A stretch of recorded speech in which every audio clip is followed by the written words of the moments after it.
हथियारों की कमी से जूझ रहे यूक्रेन को जर्मनी से जल्द नए हथियार मिलने वाले हैं। जर्मनी ने कहा है कि वो यूक्रेन को एंटी एयरक्राफ्ट टैंकों की आपूर्ति करने जा रहा है। इन हथियारों की पहली डिलीवरी जल्द होने जा रही है। तो एंटी एयरक्राफ्ट विमान देगा जर्मनी, जल्द ही इसकी खेप भी पहुंचने वाली है। जर्मनी ने कहा कि वो यूक्रेन को एंटी एयरक्राफ्ट टैंकों की आपूर्ति करने जा रहा है। इन हथियारों की पहली डिलीवरी जल्द हो जाएगी। उधर रूस और यूक्रेन युद्ध में परमाणु हमले के खतरे से यूरोप के कई देश सहम गए और वहां के लोग ऐसे बंकरों को बनवाने में जुट गए जिन पर परमाणु बमों का कोई असर न हो और परमाणु हमला होने पर वो बेखौफ होकर इन बंकरों में रह सकें।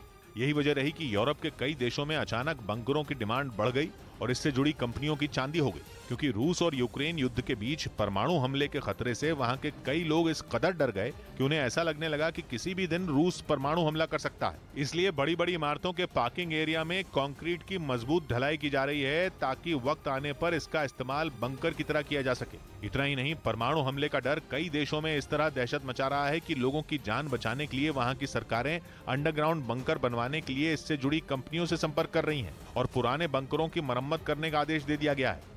और जिन देशों ने परमाणु हमले से निपटने की तैयारी शुरू कर दी है उनमें एक देश स्विट्जरलैंड भी है, जहां बंकर बनवाने या फिर ठीक करवाने की होड़ मची है। बंकर बनाने वाली एक कंपनी ने दावा किया कि स्विट्जरलैंड के लोग जमीन के अंदर बने बंकरों की मरम्मत करवाने में ज्यादा दिलचस्पी दिखा रहे हैं, क्योंकि 1960 के दशक में बने घर जैसे ये बंकर अब रहने के लायक नहीं बचे और उनमें ज्यादातर बर्बाद हो चुके हैं।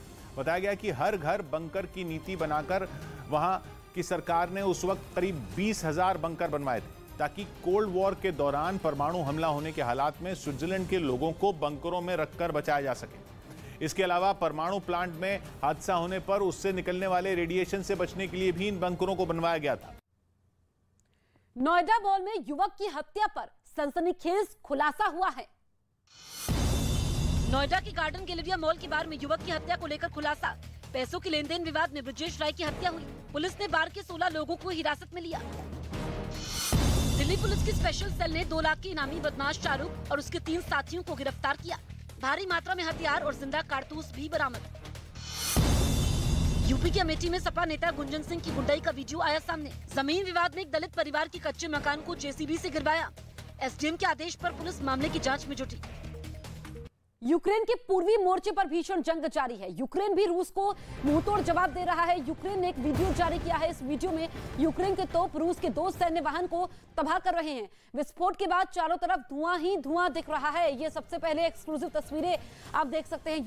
रूस पर किस तरीके से यूक्रेन प्रहार कर रहा है, ये वीडियो इस बात की तस्दीक करता है। इस बीच यूक्रेन के ज़ापोरिज़िया में रूसी सेना ने कई मिसाइलें दागीं, जिसके बाद शहर में अफरा तफरी मच गई और कुछ लोग हमले के बाद दहशत में सड़क पर इधर उधर भागते नजर आए। दावा किया गया कि रूस के हमले इतने जोरदार थे कि दूर तक धमाकों की आवाज सुनाई दी। बताया गया कि रूस की सेना ने क्रूज मिसाइलों से एल्यूमिनियम प्लांट को निशाना बनाया था। सामने आए वीडियो में प्लांट पूरी तरह आग की लपटों के बीच घिरा नजर आया। जैसे ही मिसाइल हमलों का शोर थमा, आसमान में चारों तरफ धुएं का गुबार छा गया। दावा है कि रूसी सेना शहर के लोगों में डर पैदा करने के लिए लगातार मिसाइलें दाग रही है। प्रशांत किशोर ने कांग्रेस को झटका दे दिया। प्रशांत किशोर ने कांग्रेस में शामिल होने से इनकार कर दिया। उन्होंने ट्वीट कर यह जानकारी दी। इससे पहले अटकलें थीं कि प्रशांत किशोर कांग्रेस का दामन थाम सकते हैं। देश में अब 6 से